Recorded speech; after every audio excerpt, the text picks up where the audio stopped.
আমাৰ অসম চৰকাৰে কোভিড-19 যিহেতু এটা মানে সামাজিক সংক্ৰমণ হৈছে বুলি সন্দেহ হৈছে, সেইকাৰণে এটা নতুনকৈ প্ৰগ্ৰাম কৰিছে অল অভাৰ আছামত, আছাম টাৰ্গেটেড ছাৰ্ভেইলেঞ্চ প্ৰগ্ৰাম।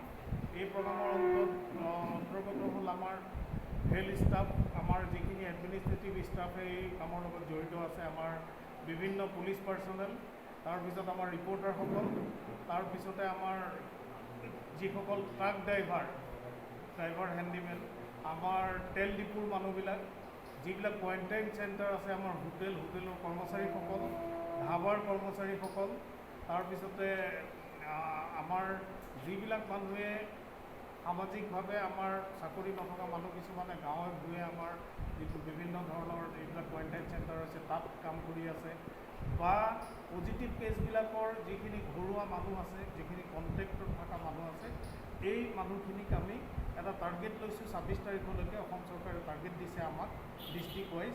গতিকে আমি পৰ্যায়ক্ৰমে যোৱা পৰহিৰ পৰা আমি এই কামবিলাক আৰম্ভ কৰিছোঁ। আজি তাৰে অন্তৰ্গত আমি আমাৰ এই অঞ্চলৰ ৰিপৰ্টাৰসকলক, বিভিন্ন মাধ্যমৰ সাংবাদিকসকলক আমি টেষ্ট কৰিছোঁ।